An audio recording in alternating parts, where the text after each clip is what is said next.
Great. Namaste all. Before we get started, I would like to start with a very sacred Sanskrit mantra, one of the holiest mantras. Om Swastina Indro Vradhashravaha Swastina Pushva Vishwavedaha Swastina Raksho Arishthanemihi Swastino Brahaspatir Dadayuhu. Om Shanti Shanti Shanti. Swastiastu. Good evening and welcome to everybody. My name is Nikunj Trivedi and I'm the president of CoHNA, or Coalition of Hindus of North America.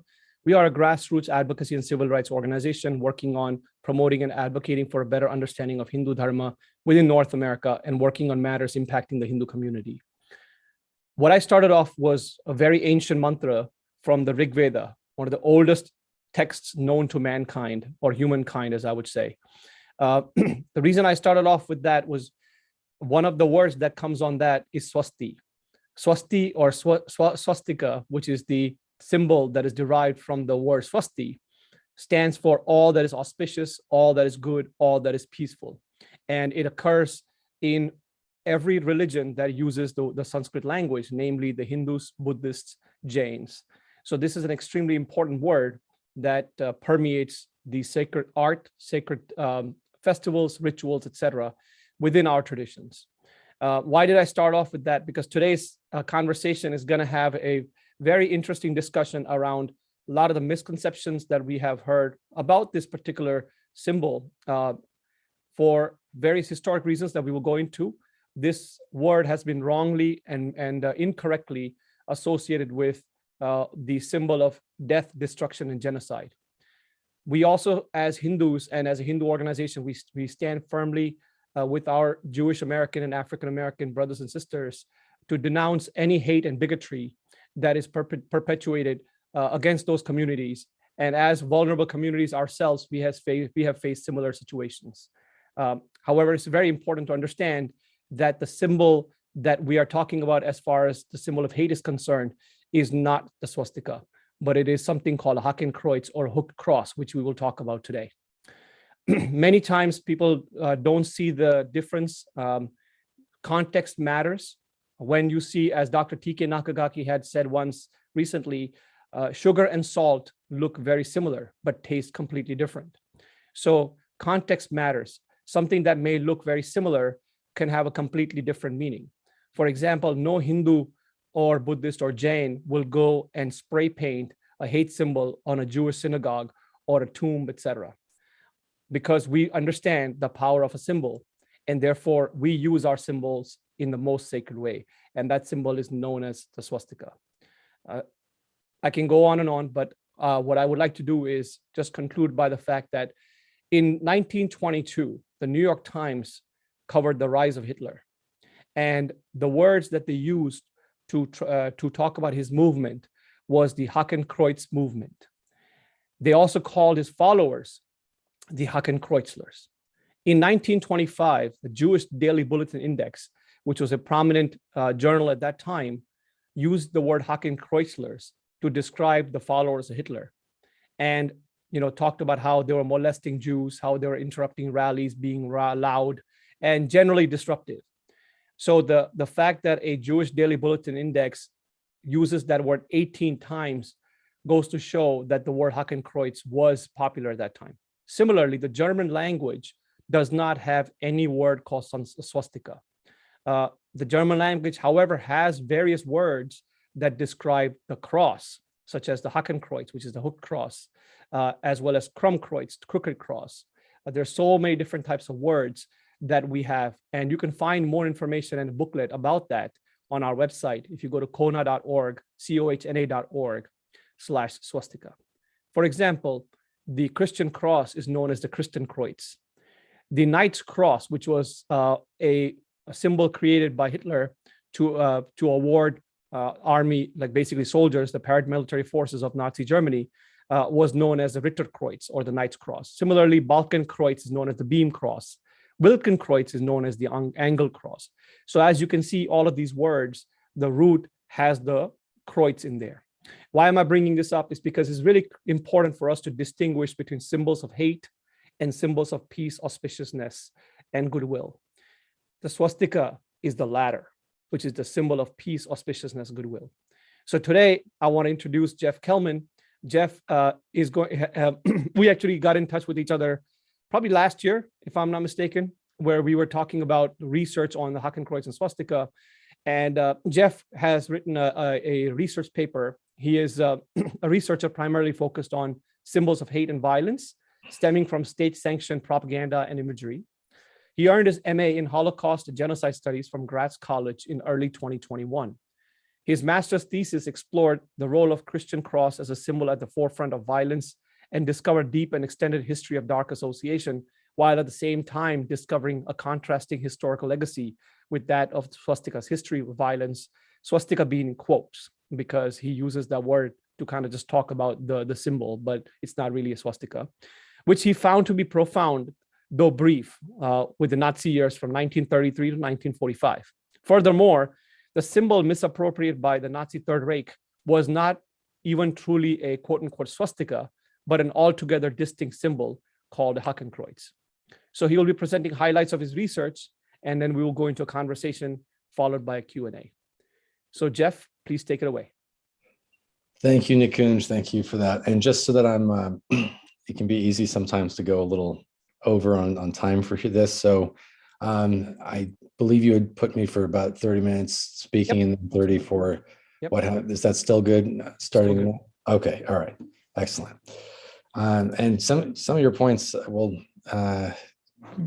cross over a little bit with some of my opening here, but I'll have some visuals to go along with it. So it's not completely the same. All right. And then can everybody see my screen? Yep. Excellent. Yeah, it's good. Beautiful. All right. So I'll take it from here. So this was the title here of my master's thesis, which I completed back in the beginning part of 2021. The ending stone of my master's, studying the Holocaust and genocides and democides more generally throughout the world, something that unfortunately is far less rare than we would like it to be, or that many people think it is. One little statistic I like to throw out there just for people to kind of understand that is that there's actually been 70, and that's, over 70 genocides as it's understood since World War II. And of course, this is, the Rwandan genocide, the Cambodian genocide come to mind as major ones, but this is not a rare component at all. So it's very much worth a study still. All right. So what we're going to go over in today's talk, I'm going to get into some quick definitions just so that we all are using the same sort of words. And, words are very, very important, and how we use them and how we understand them. I could say one thing, you hear the same word, the same sounds, but if it means something different to you, then we're not speaking, we're not communicating. So understanding those words and shapes and symbols, going a little bit further there on some of those key points that Nikunj brought out. A history of the swastika itself. Of course, this would date far back before the Nazis and very much differentiate between that word and what Hitler himself used. Now, this is, of course, the Hakenkreuz, which translates to hooked cross, as was already mentioned. It has been mislabeled in the West more than the East, without question. The cross as a symbol for violence. So this sort of history on that component. Swastikas currently in the West, the United States primarily, but throughout other, quote unquote, Western nations as well. Some current anti-Swastika legislation and how quite relevant this entire conversation is, for better or worse in different ways. And then some questions I'd throw out for everybody to consider, and some actions to then follow up with, and we'll then get into the Q&A. All right, sound good? There we go. All right, and let me get this little video thing out of the way. Okay, so quick definitions, and these are just mine that I've thrown together for the sake of this talk here. So swastika, we're calling as a symbol of auspiciousness. This is primarily for Hindus and for Buddhists and Jains, but as well as countless different people really all over the world. We have indigenous peoples throughout the United States, throughout North America, South America, all over the world. There's been elements in Africa, the Aboriginal components all around the world. We've seen the swastika, or this shape and this symbol be used in that fashion. And so while we're using this one word for whenever you see a similar shape of this form in a positive sense, it has that Dharmic and that Sanskrit origin.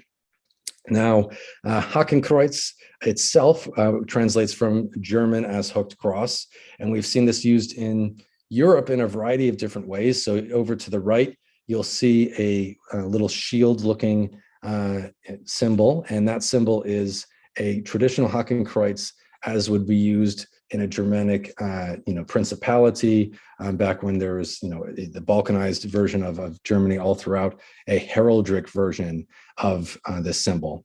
And then the Nazi Hakenkreuz, or we could even oftentimes just call it the Hakenkreuz, because as we'll learn throughout Europe, this symbol really isn't used very often within Christendom, within the Christian world, and with the secular world throughout the European region. It's still understood as this Nazi symbol far too often, and this is the symbol of the Nazi regime, Hitler's symbol that of the Third Reich.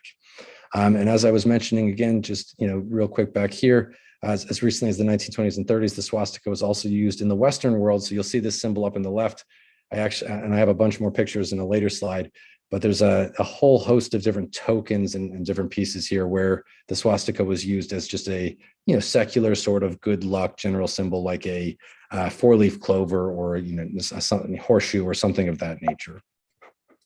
All right, getting into words, because again, this is critically important before we get too deep into anything.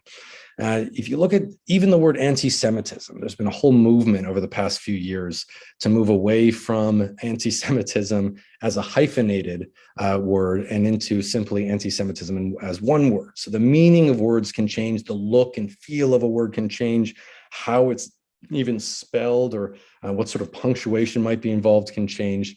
This particular case, without getting too deep into the weeds, had to deal with the fact that Deborah Lipstadt, a prominent Holocaust historian out of Emory in Georgia, and others had done a push to say, all right, well, we don't think of it as a Semitism to oppose.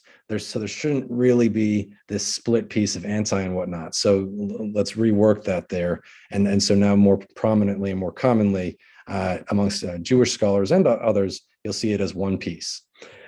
This is one example, but there's also a piece of, for example, the word queer in the LGBTQ community. This is an example of what you could say is perhaps a word that was a pejorative, that had bad meaning, and that moved to good. Or the inverse, the name of Adolf was once pretty common, as might have David, Michael, Noah, and Adolf for Jewish men throughout Germany and throughout Europe in different ways. This is certainly not a name that an average Jewish family would use anymore, but nevertheless, it shows the change of a word based off of situations, context, and the history. And here the word swastika could have this very same sort of transition based on region and time and context. It was good in these different places. In various different contexts, it was then seen as bad for perhaps a variety of incorrect reasons we'll get into, but then it might very well come back to being good again. I think on a long enough time horizon, that's actually somewhat inevitable. However, it depends where you are, how long that time frame might take. When we look at symbols, a symbol in its very basic form is a shape with meaning. A shape by itself could just be this little plus sign that you've got on your keyboard in the upper right. However, a symbol is not that different. In fact, a shape right here could be a cross looking just like that plus sign. If it's all equal posts, that would be called a Greek cross. A little bit longer down the bottom, that's perhaps the more common one we're familiar with. Generally, that's the Latin cross, and there's dozens and dozens of others. But it's that context, it's when that shape has meaning that all of a sudden it becomes a symbol and it's no longer just a shape. And as we can see, there's a whole host of course, various different versions of shapes that I'd say to any layperson pretty similar, and can be sometimes hard to distinguish. You'll hear from some groups sometimes when it comes to the swastika and the Hakenkreuz that whether it's the right-angled legs or arms or whatever you want to call them at the end of the shape, when they're going to the left, that's a Buddhist one, or when they're going to the right, it might be Hindu or Jain. But the reality is that there's different sects, there's different groups that might have one going to the left, that might have it tilting to the right, that might have it tilting at 45 degrees, that might not have it tilting at all, and so on and so forth. So really a lot of that nuance in terms of the physical appearance alone doesn't do you a whole heck of a lot of good. It's more the greater context, color schemes we've seen actually tend to have a lot more power there than simply the form itself. So when you have a red bannered background, a white circular background and a black tilted, form that looks like this shape, you've got yourself a Hakenkreuz. You've got yourself a Nazi Hakenkreuz, and there's no doubt about it. When it's used as a symbol of hatred, or when it's clearly used in a malicious form, I should say, or in an illegal form as graffiti or any other sort of defacing property or what have you, you've got yourself a Hakenkreuz. And if we compare, I like to compare symbols to show how similar they can be in other contexts as well. So this is the naval jack of the Confederate States of America, which many would label as a symbol of hate, or very much as a symbol with a lot of emotional baggage, if nothing else. But there's a lot of commonality in its raw form to the Union Jack of the United Kingdom, which of course itself is drawing from similar color schemes, and more importantly, is taking other flags. So this is the flag of Scotland, which is actually directly overlaid with the original flag of England here for its original cross, and then the different pieces there, which has a good deal of commonality in terms of just the shapes of these various other symbols, these various banners. However, that itself is something that we need to have the context for to go further. Now, getting into a little bit of a history of the swastika itself outside of the Hakenkreuz component. As Nikunj gave quite a bit of good detail there, so I'll get through this pretty quickly. It's borrowed word from Sanskrit and all of that component. It's a ubiquitous symbol that's been used everywhere. But from 1932 and onwards, specifically in the West, we've seen that more often people confuse this physical piece with that Hakenkreuz. So in the East, the swastika and Hakenkreuz have always been seen, for the most part, as separate and distinct. And we have examples of that. For example, in Japan, they'll have a word Hakenkreutsu for the Hakenkreuz, whereas they'll have the word manji for the actual swastika equivalents, or the symbol of auspiciousness, as we're understanding and using that word today. But if we go back even in within what we're calling the West here, for example, this is a beautiful swastika on what's called the Snoldeley Stone in Denmark, and this dates to the 800s or the 9th century, and was discovered in the 1700s from Norse culture. So we're seeing that Vikings and different peoples would have still seen this as a symbol that was of deep meaning to them, and we can tell that, of course, by how prolific these were. All throughout different areas. Buddhist swastikas, or manji, as I mentioned, might be left turning in most cases and everything here, but nevertheless have a certain form. The Hindu swastika and its components used in all sorts of different ways, but always as a symbol of auspiciousness. Jain swastikas, again, going back to ancient times, are incredibly sacred and used in various different ways as well. We have many examples of those, and then in flags. And then taking this back now to this exact same form as we understood it in the West, we'll find that, and actually I have all of these in my personal collection, so I can attest to this is exactly what they look like, and it's not just images I pulled off of Google, but you'll see that this was a very common symbol for businessmen, for all kinds of different people that were, seeing this as a symbol of good luck.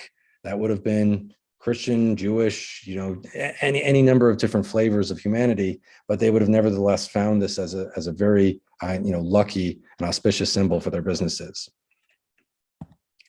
This was even on playing cards. You want to have good luck with your playing cards, you better put on a good luck symbol. Now we might have horseshoes, or we might have some bee or something else, or a rabbit's foot, something or other. But nevertheless, in this time, so that before the Nazi Reich in the West, there was swastikas all over the place. You can see this repeated, and it might have even just been because it was a pretty geometric shape. But it was more to that, the fact that it was on playing cards, the fact that it was on all these different objects.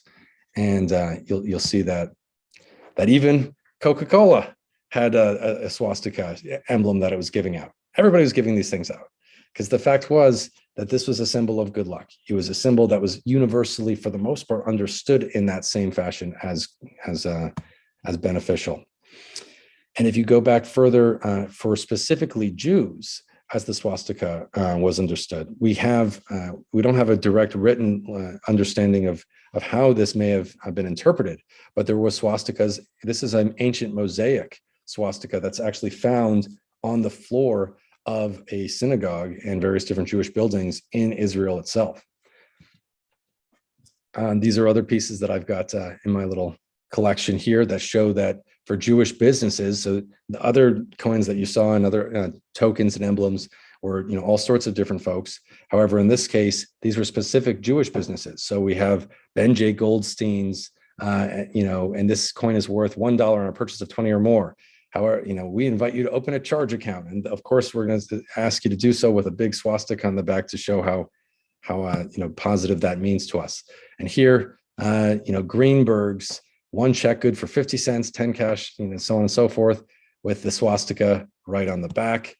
We got Rosenblum's, we clothed the family, 40 weeks to pay, and good luck.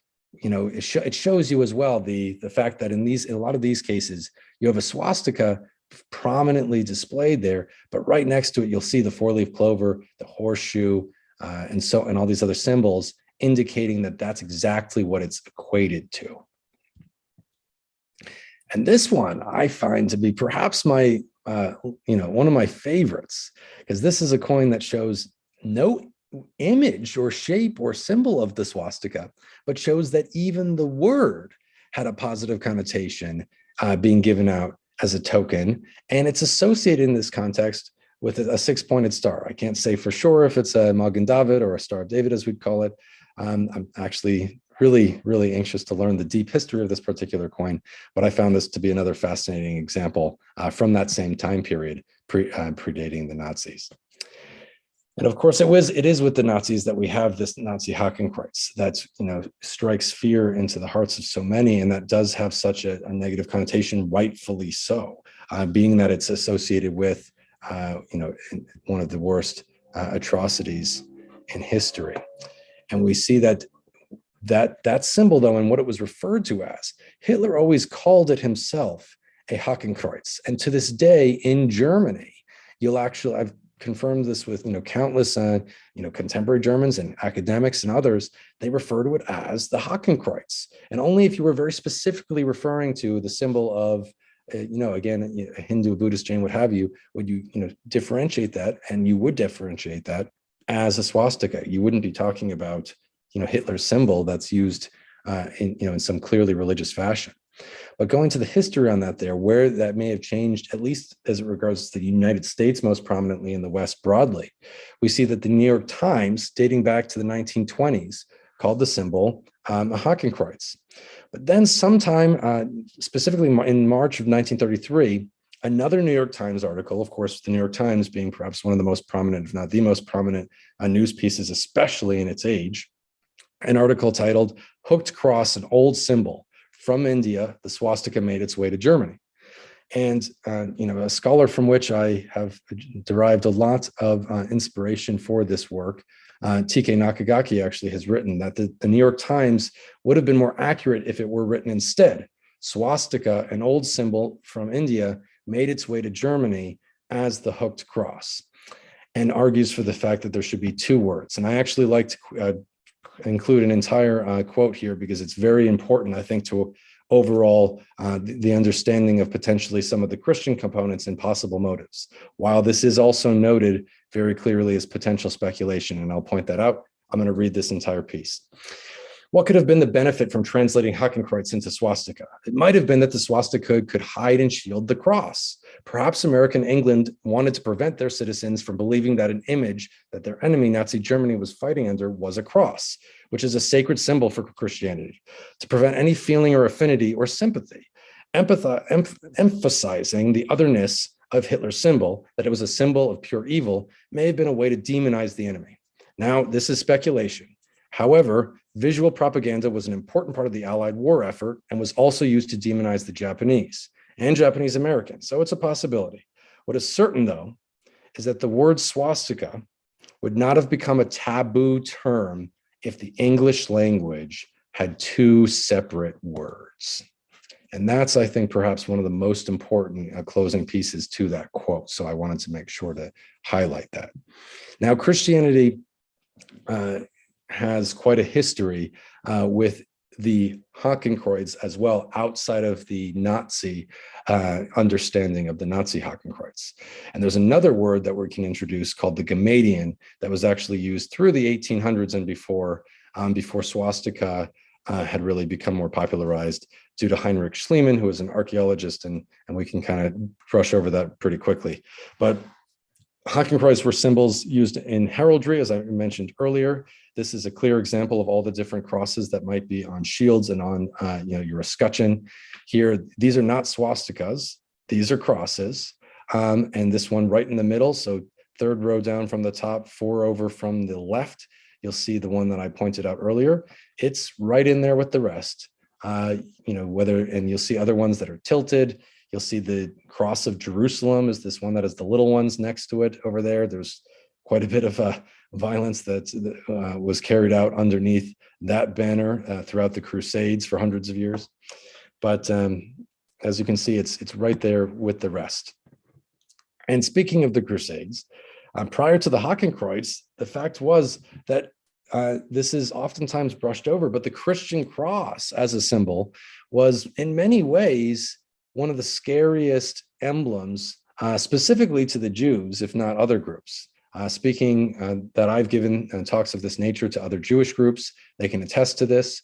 Certainly the fact is that pogroms for many years throughout Russia and all throughout the war, the massacres at Mainz in Germany, if you saw men coming in with the cross as a banner there, they probably had an agenda. They probably had a strong reason. You probably had strong reason to be afraid. Bringing that forward a little bit to the Nazis and the Catholic Church, Hitler understood how powerful emblems could be. I mean, after all, we can never forget he was an artist first. A failed artist. He wasn't able to make a successful career. Hopefully, it would have been a much different world had he been. But nevertheless, he very much was obsessed with image, with color, with form, with shape, and with all of the power behind these things. And he also came from, deeply religious, a Catholic mother and a Catholic background.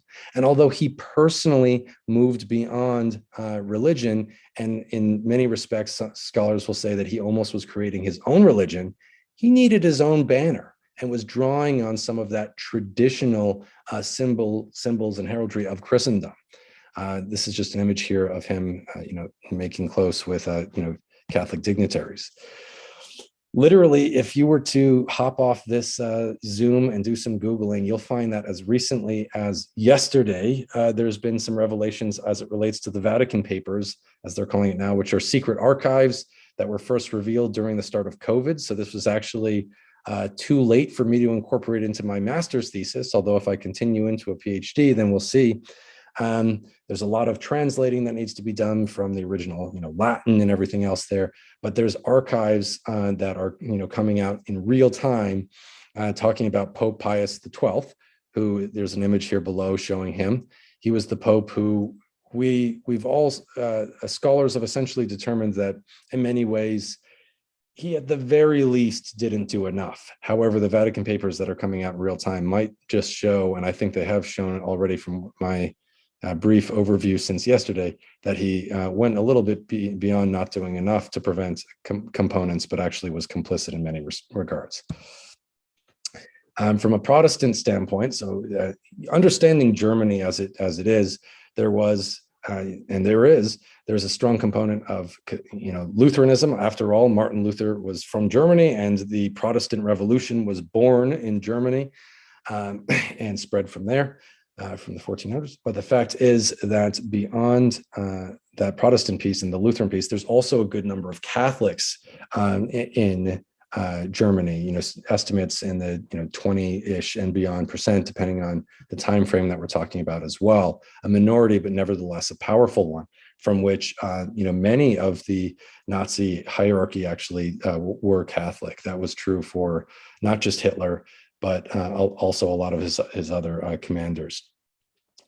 So this right here is an image of Martin Luther's On the Jews and Their Lies, which was one of Martin Luther's pamphlets, which is infamous for a lot of the things it says about Jews and all the horrible things we should do to them. I'm not going to read through all of this here. You can look into it on your own. But long story short, it's not good, and it can get pretty ugly in terms of what Martin Luther said. But this was used by the Nazi Third Reich.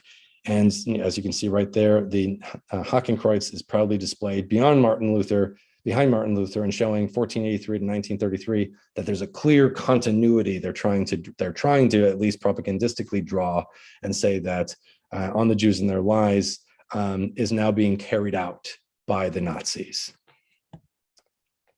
From a modern standpoint, we see the use of the Hakenkreuz now moving a little bit beyond the Christian component. We see that the modern use of the Hakenkreuz, when it's used by hate groups and individuals, this gets back to that earlier point on context.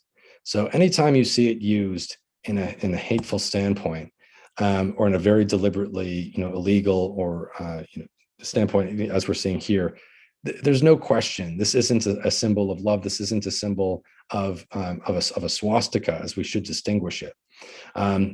This is a symbol of a Hakenkreuz, and this is trying to draw on the same power that Hitler himself had put so much thought behind to make this symbol as effective as it was, from colors to shape and form. And swastikas in the West, again, there's no distinction that's made between the Hakenkreuz and the swastika. As far as Holocaust and Genocide museums are concerned, and this includes the United States Holocaust Museum in DC, and there's many other Holocaust museums, from Houston to Florida and so on and so forth, not to mention all around the world. If you were to visit them, there really isn't much, if anything, about the actual distinction between these two shapes. So you'll see individual activist groups taking it upon themselves to try and educate about that component, as this kind of donut-looking swastika will show you in a t-shirt to the right. Now, from these two different perspectives, that's one that had an understanding with continuity and another that had an understanding, but it was broken, and now they're there's a re-education, or there's a learning process that's being undertaken. We'll see that when these components collide, there can be a lot of problems. So on the left, you'll see an image of a Zara bag with some very good luck, happy looking green swastika with some sunshine around it. This was withdrawn for sale due to an uproar that this was supposedly anti-Semitic, which it was certainly by no person's intent. Was this in any way, of course, anti-Semitic? Same with this here, this Pokemon card, where this was from the 1990s. And if you see in the background of this character here, there's a little swastika. And in a newer, or a manji in the case of what they'd call it in Japan here, in a newer version of this, they've replaced it with some very genericized emblem that's out of individuals that were complaining about this. Getting back to some current pieces in terms of anti-swastika legislation, this is very, very much in the news. This was a tweet from just a few days ago from Assemblyman Rebecca Bauer-Kahn, saying, "Terror does not vary based on the symbol an extremist uses. My bill passed the Assembly and equalizes penalties for Nazi symbols." Let's just stop there for a moment. For Nazi symbols. But what she's talking about is this same shape, this same image, this same symbol that divorced from the context and divorced from all these components is bound to create censorship for some, while in many ways also empowering the same people that intend to use it there. And so I get back to a few closing components, and I'm at about 28 minutes, so I'll wrap up with a few pieces here, and then we can get into Q&A. But questions for all of us to think about moving forward. So I say, I originally had this written as, if the swastika were redeemed, what would be the real world effects? But I think I've been rightly, corrected perhaps and I decided to reword this, that if the swastika and Hakenkreuz are once again understood as separate and distinct symbols, what would be the real world effects? And that's an important question here. So is violence likely to increase? Is it going to decrease? Would it stay the same? What are the costs of putting such bans in place, or of policing the speech and the free use of these symbols and words? Are there such costs? Are there none? Is there a trade-off involved?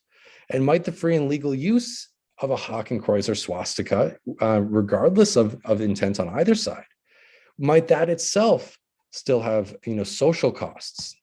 And I can speak to that in a moment. It's just something for us all to think about, because after all, there are many other countries that actually do legislate speech in a variety of different fashions, and do so in a way where, for Germany, for example, where it's entirely illegal to have a Hakenkreuz, and there's been some dispute about the swastika Hakenkreuz component that makes it difficult for a local Hindu or Buddhist person or what have you.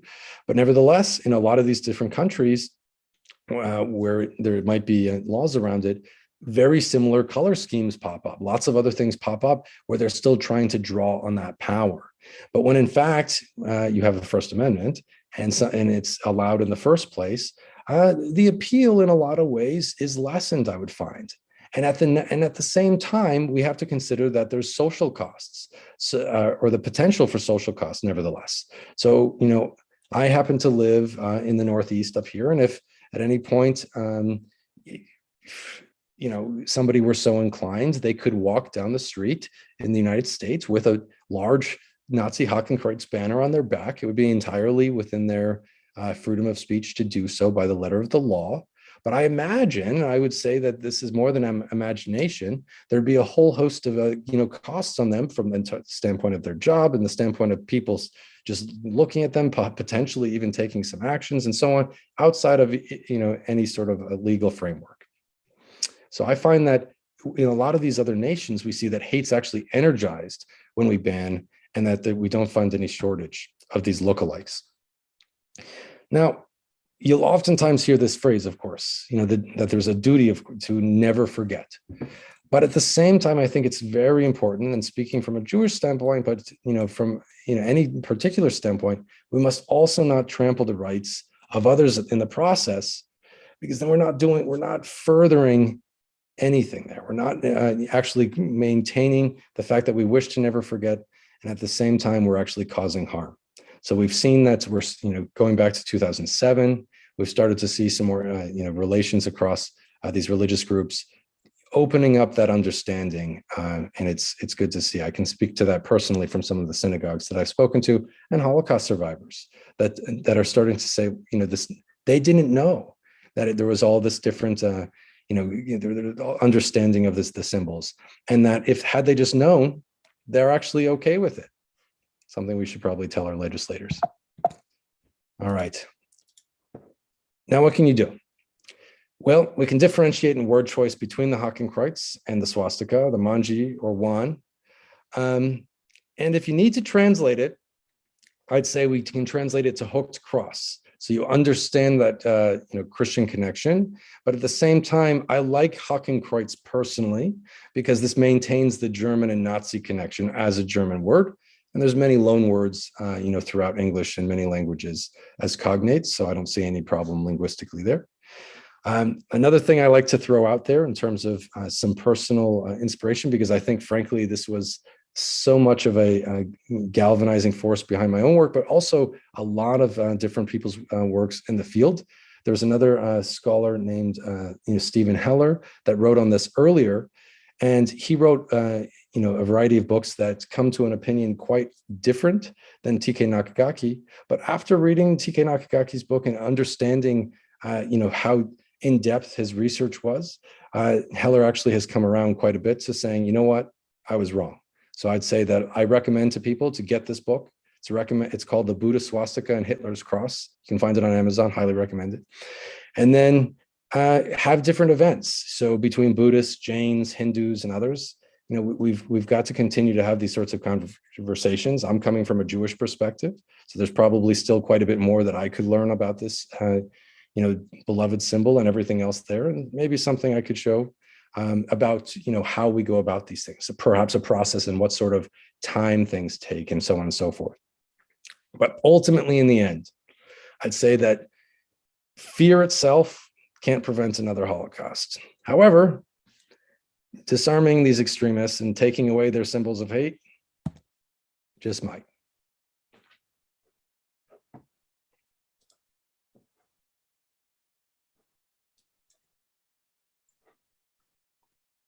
That was awesome, Jeff. Thank you for all the comments that you made. I think there's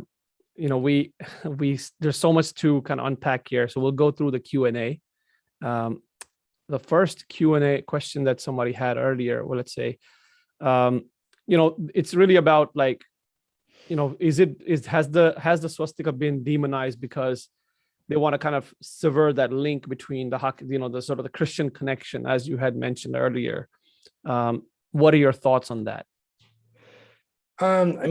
So as Nakagaki also mentions, and I think it's important from an academic standpoint to be careful there, I think that particular component, while Hitler may have been drawing on a lot of those roots, that traditional Christian anti-Semitism, or that use of it in a militaristic standpoint, whether or not, other groups meant to do that, or if it was perhaps a sad accident of history, I don't think we have very clear evidence on.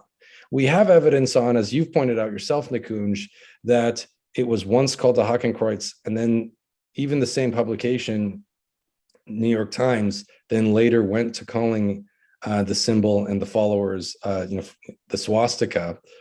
But the swastika as a word, and as it related to that shape and symbol, even from a positive sense, was fairly common still throughout the West. And they didn't have that, that holy or sacred association with it. So I think if it were to be just,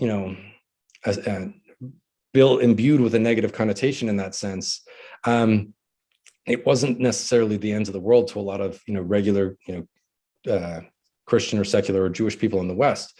So I don't necessarily know either we have the evidence for that, or even if there's necessarily a super strong motive for it. Again, as Nakagaki mentioned, there is a potential for a speculative motive, and it's certainly possible. I'm not even saying it's improbable, but we don't have that clearly laid out.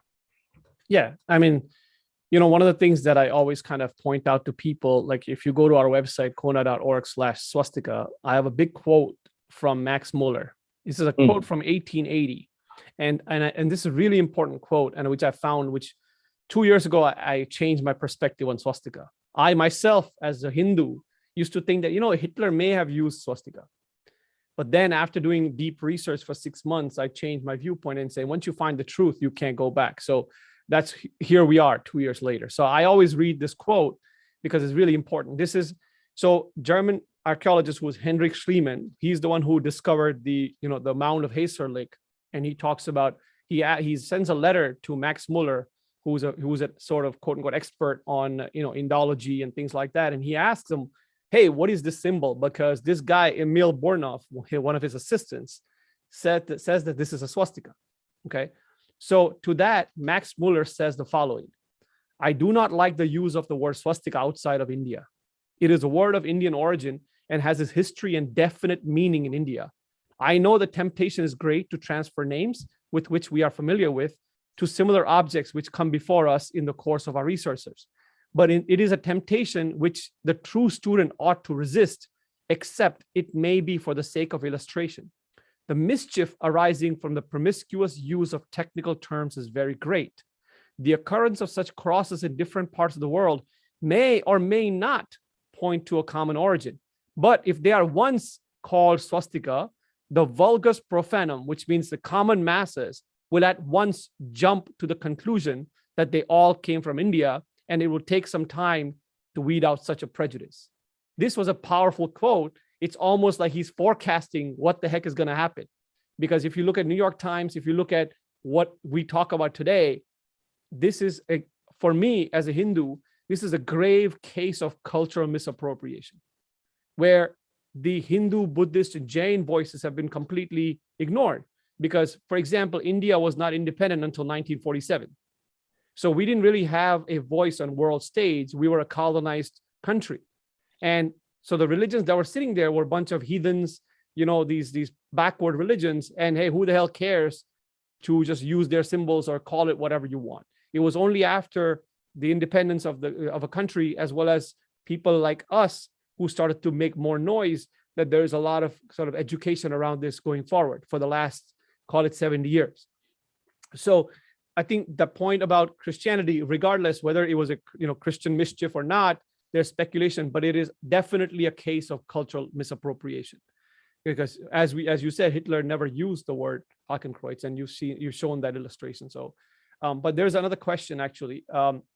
So like it's a long question, but the concern is conflating the swastika with the racism and all this stuff leads to sort of institutional bias and misunderstanding that Hindu culture is essentially anti-Semitic, right? And you've seen some scholars like Professor Audrey Truschke from Rutgers University kept on insisting the fact that, there's a connection between these Hindus and Nazis, and therefore the symbol was taken by Hitler from India, things like that.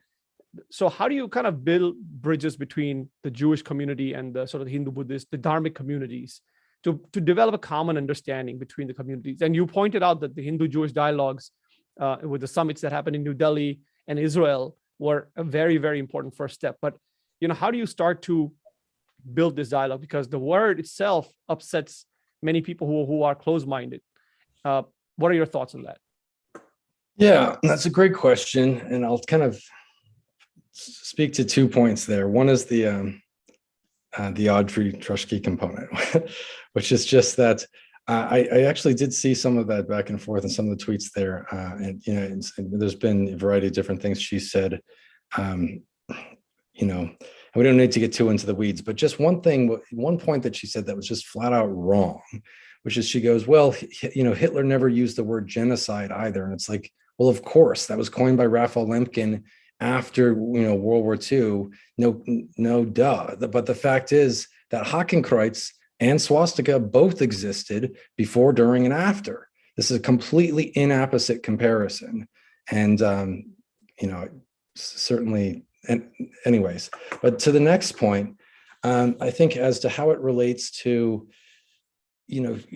bridging these, building these bridges, I think I'll borrow a word that I've heard used by others on this point, which is that you need a liaison. I'm Jewish, you have somebody like that, you're of Hindu background, you have a liaison that opens that door for you. And then we're able to have that conversation. Doesn't mean people are going to agree right away. Although, frankly, I find they oftentimes do if you actually speak to them. But if you have a liaison and they're able to get my information or what have you, we can start building that component and, going from one synagogue to another. There's only 13 million, I think, of us in the whole world. So even though we're a pretty loud bunch of people, the Jews, there's not a whole heck of a lot of us in synagogues. So there's fewer people that you need to convince of one point or another on our side. So I think there's quite a bit that can be done there with just a few. No, I fully agree. I think folks like yourselves, are really, really important because you've done the research, you've come to independent conclusions based on your research. And I think it's really critical. So, thank you very much for that. And by the way, thank you for all the research and, your partnership so far. It's been, it's been great. It's my pleasure. Another question that it's been a pretty interesting one. That's a good one too. What has been the response from various groups regarding attempts to educate and distinguish between the Hakenkreuz and swastika? For example, the Anti-Defamation League, the ACLU, different legislators, When you bring up the whole Christian history, what is the response you get from them? Yeah, that's a good point, because there's different aspects of this history that interest different groups most. And I personally haven't done any talks with like ACL groups or Anti-Defamation League yet, but I've done mostly talks with just a variety of different synagogues and everything there. But I know there is quite a lot of negativity just from what I'm aware of out there from a variety of legislators, as well as from a variety of different official Jewish figureheads that have a very negative point of view there.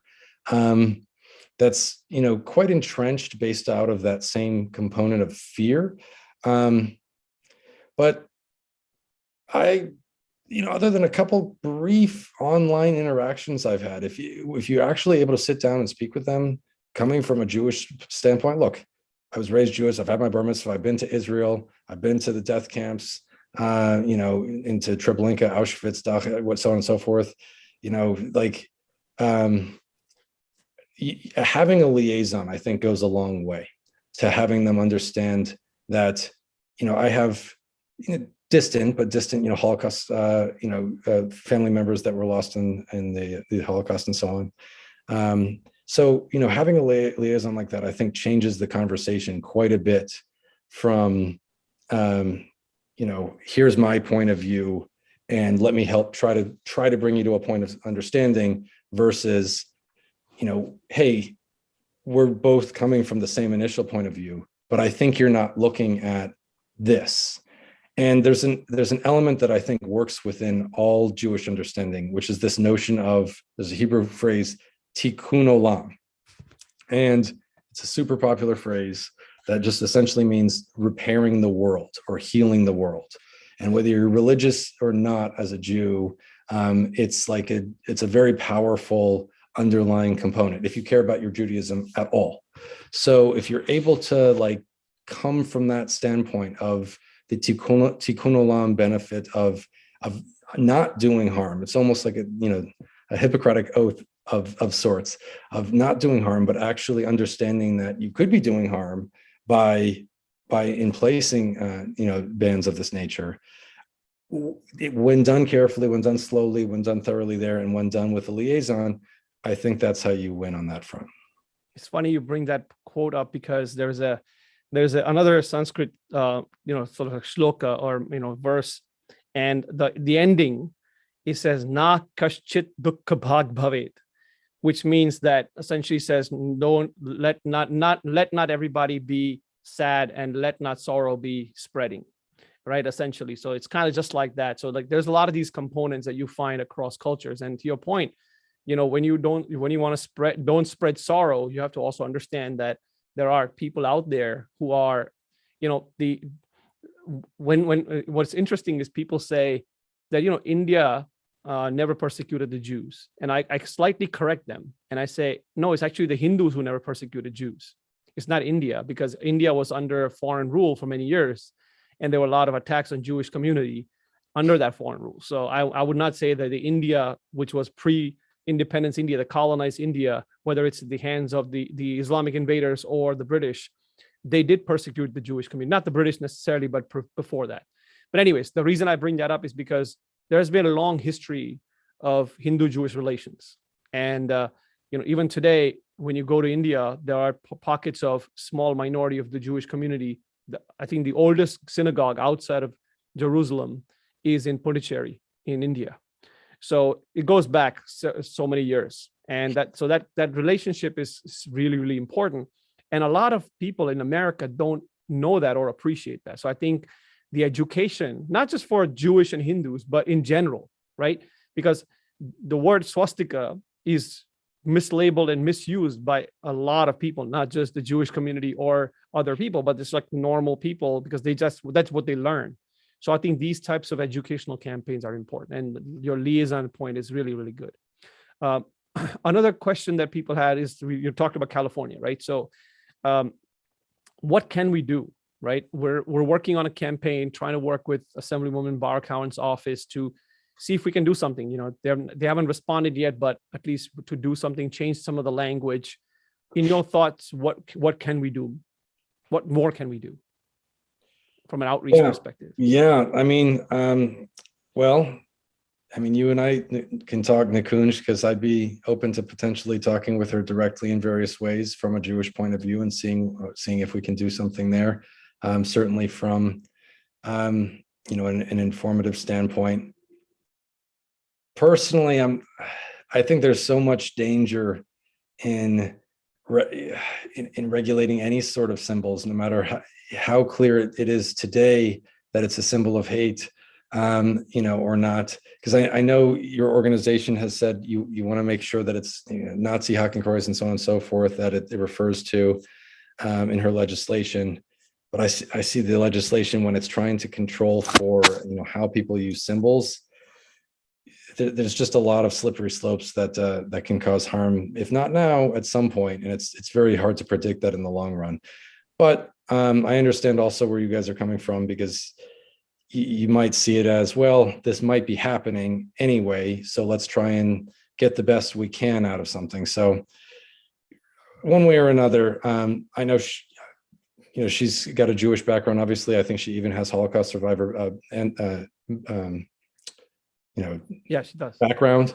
So I think that there's a commonality that and there's that same place of pain, but Greta Elbogen as well, right? I mean, there's other, I think, I know TK knows her, but there's other Holocaust survivors that certainly are supportive of this distinction being made.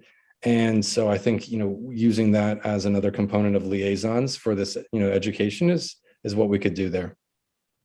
No, yeah, of course. And I think, maybe we can take you up on that offer. Let me see if I can find her contact information. It'll be great.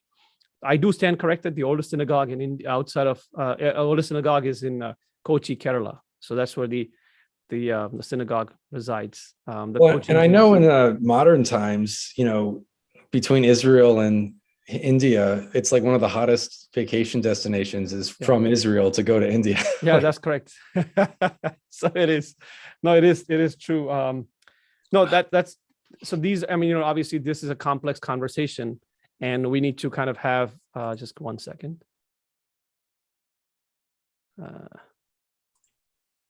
Just logged in. No, we need to continue to have the conversations. This is a good start. Your research is very valuable, and we really, really appreciate all the efforts that you have. And it's been a great breath of fresh air. I think someone mentioned, is there a way to strategize on how to move this issue forward, and from that perspective? So I'm not sure how do you want to take this forward, but certainly. Well, here's a way that anybody can reach me. It's the easiest way, just because of everything there. I have a Twitter account. You're all welcome to. I have it open to direct messages to everybody. So it's just Jeff_Kelman, and so that's just JEFF_KELMAN, and I have open to DMs to anybody. And we, if you're not a crazy, I'll check out your DM, and I'm happy to work with you, and we can talk. Wonderful. No, that's great. And the movie Manji is coming out. It's a great movie to watch by Dr. T.K. Nakagaki, and they've done a great job displaying sort of both the sides of the story and how to go about moving forward. I think that's really, really important. And we will be doing more of these programs. There's a lot more happening. We're going to be having educational sessions, seminars with our Jewish friends as well. So this way, everybody kind of comes on the same page, starts to look at this. In 2011, the one that Dr. Nakagaki was referring to at a meeting of the Anti-Defamation League, I think the executive director said that the swastika is the universal symbol of hate. And obviously that triggered Dr. Nakagaki's book, because, what do you mean by universal symbol of hate? If you want to say anything that's universal, first of all, there is no universal symbol of hate, because hate comes in different forms.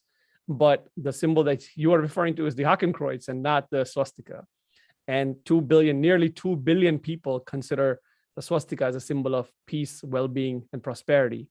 And, we wish, if if a Hindu ever puts a swastika on someone's anything, it's a sign of goodwill, because we do that on people's, like when little kids when their head shaving ceremony happens, you put a swastika on their head as a blessing and a goodwill. So context matters, and the usage of a symbol in a particular context is extremely important. So I think in conclusion, what I would like to say is I want to thank Jeff for joining us today, and I want to thank everybody for joining us today as well. We had people who were from different backgrounds, and so I hope that this was educational for them. This video is also on YouTube, so it's we are also broadcasting live, so anybody can go and watch it from there too. So this is one of many. So thank you, Jeff, and we'll continue to have these conversations. Thank you, Nikunj, and thank you everybody for tuning in. And for more resources, including Jeff's thesis, you can go to cohna.org/swastika, cohna.org/swastika, and you'll find more information. You can also donate to us and support our cause so we can continue to bring out such educational webinars and do our advocacy work. Thank you, namaste, and good night.